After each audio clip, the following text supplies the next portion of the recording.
श्री असदुद्दीन ओवैसी जी। मोहतरम चेयरमैन साहब, आपका बेहद शुक्रिया।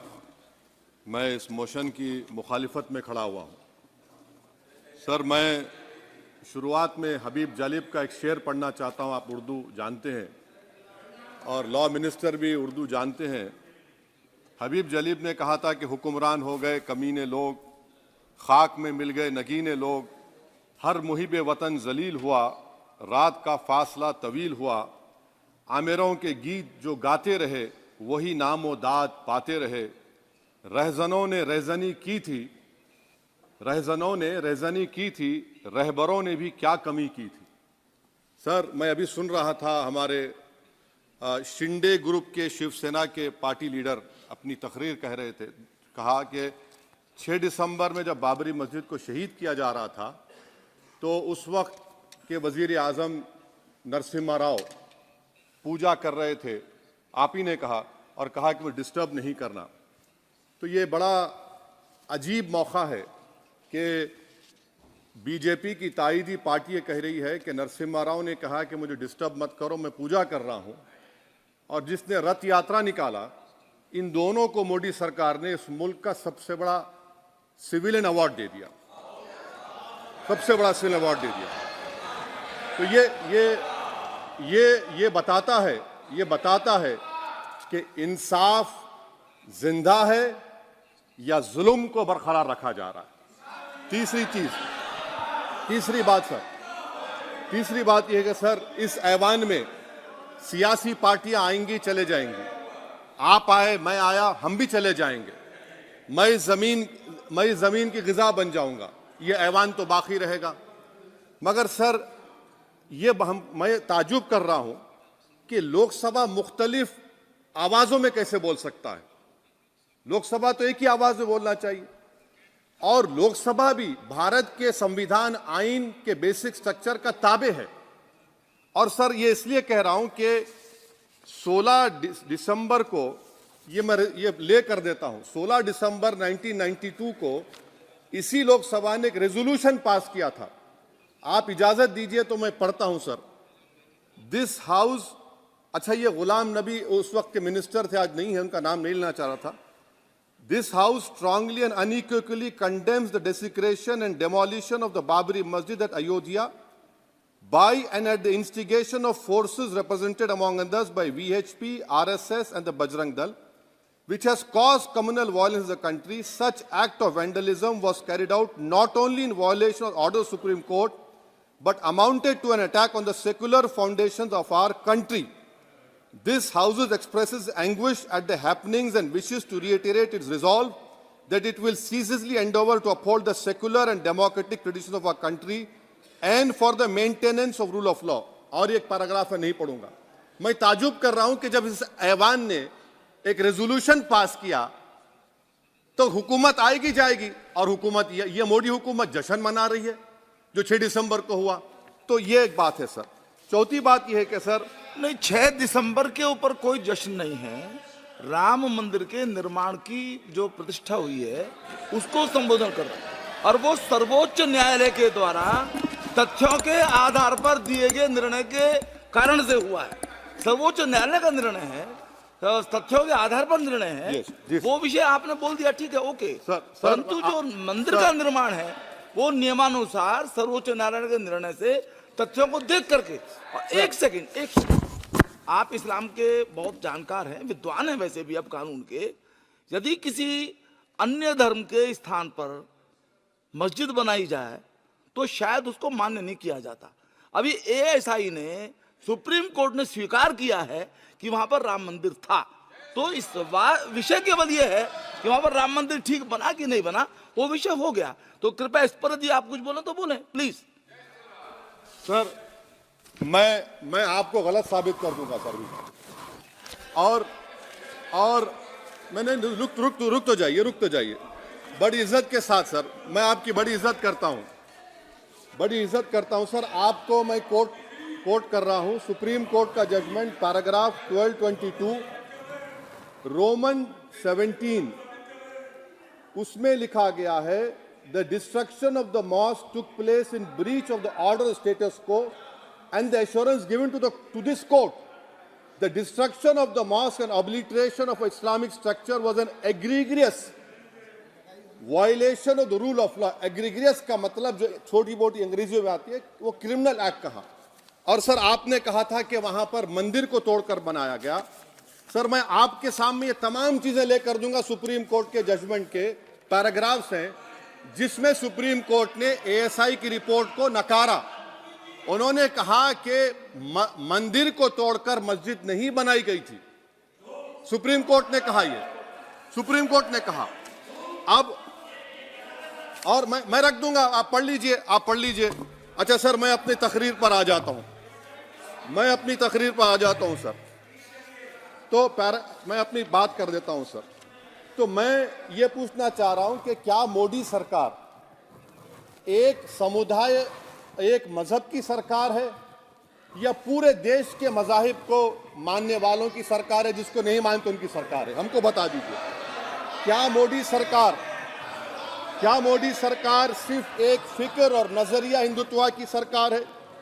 क्या इस देश का, इस गवर्नमेंट ऑफ इंडिया का कोई मजहब है? इस वतन अजीज सबके मजहब को मानता है। सर मेरा मानना है कि इस देश का कोई मजहब नहीं है। क्या ये सरकार 22 जनवरी का पैगाम देकर ये बताना चाहती है कि एक मजहब को दूसरे मजहब के मानने वालों पर गलबा और कामयाबी मिली? क्या आइन इसकी इजाजत देता है? क्या ये पैगाम आप जब ऐवान से दे रहे हैं तो 17 करोड़ मुसलमानों को आप क्या पैगाम दे रहे हैं, ये मैं आप पर छोड़ता हूं। सर 49 में धोखा हुआ, 86 में धोखा हुआ, 92 में धोखा हुआ, 2019 और 22 में भी इस ऐवान के जरिए हमको धोखा दिया जा रहा है।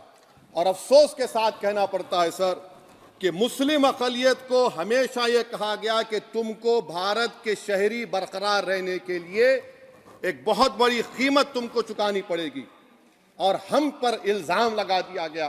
सर क्या मैं बाबर का स्पोक्स पर्सन हूं?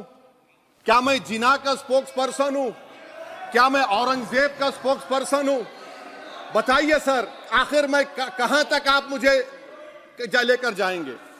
दूसरी बात यह है सर, दूसरी बात यह है कि फिर 6 दिसंबर के बाद देश में फसाद हुआ, नौजवानों को टाडा में डाला गया जो बूढ़े होकर निकले।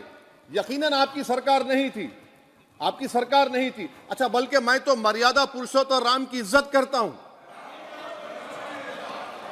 मगर मैं नाथूराम गोडसे से नफरत करता हूं। मेरी नस्लें नफरत करती रहेंगी क्योंकि नाथूराम गोडसे ने उस शख्स को गोली मारी जिसके जबान से आखिरी लफ्ज निकले हे राम।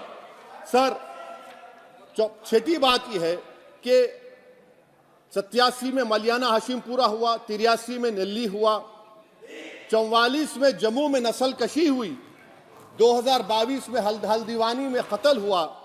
इतने धोखे सबसे बड़े किसको दिए गए? असदुद्दीन ओवैसी को दिए गए। मगर फिर भी मुझसे ही कहा जाता है कि वफादारी को तुम साबित करो अपनी ओवैसी। सर आज भारत के 17 करोड़ मुसलमान अपने आप को अजनबी और एलिनेट महसूस कर रहे हैं।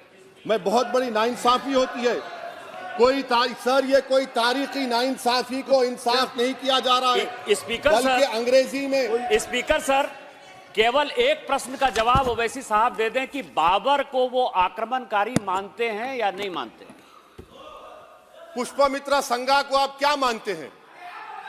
बताओ, पुष्पमित्रा संघा को आप क्या मानते हैं? जम्मू के वो, कश्मीर के वो राजा को क्या मानते हैं जिसके पास एक फौज थी मंदिरों को तोड़ने के लिए? आप क्या मानते हैं?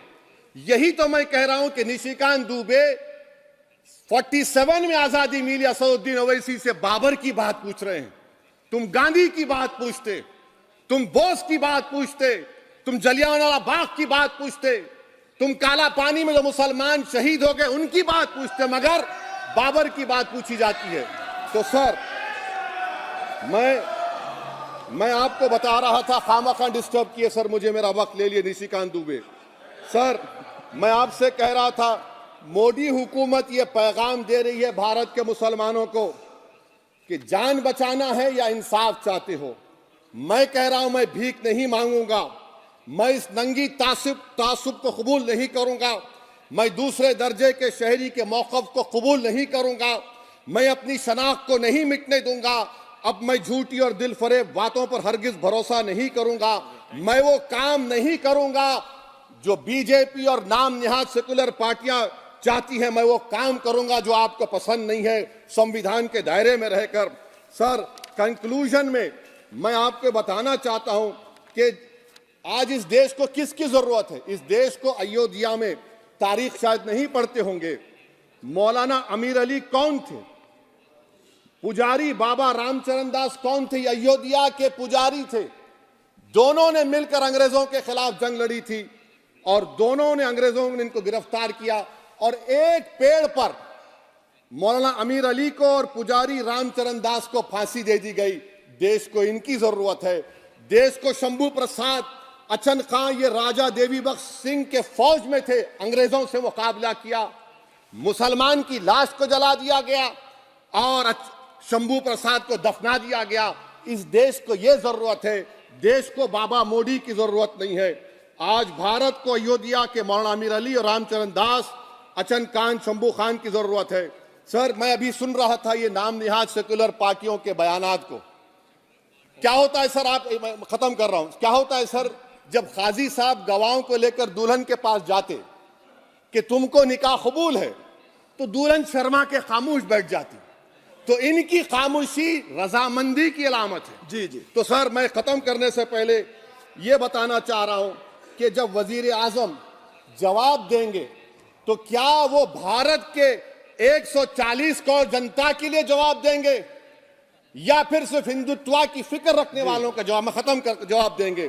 मैं ये देश, दुनिया, मुसलमान देख रहा है। सर, मैं आपको यह भी बताना चाह रहा हूं, आखिर में कंक्लूड कर रहा हूं सर, 1 मिनट चाहिए, 1 मिनट चाहिए सर। सर, मेरा मानना यह है कि आज मैं बहैसियत एक भारत के गयूर मुसलमान के, let me stand as a tall Indian Muslim and say that the light of Indian democracy today is at its dimmest today, sir. Sir, in conclusion, मेरी फिक्र में, मेरा ईमान मुझे कहता है कि जिस जगह पर मस्जिद थी, है और रहेगी, बाबरी मस्जिद है और रहेगी। बाबरी मस्जिद जिंदाबाद, जिंदाबाद, भारत जिंदाबाद, जय हिंद। सबको जोड़ने की बात की जाए वो बेहतर है। जी।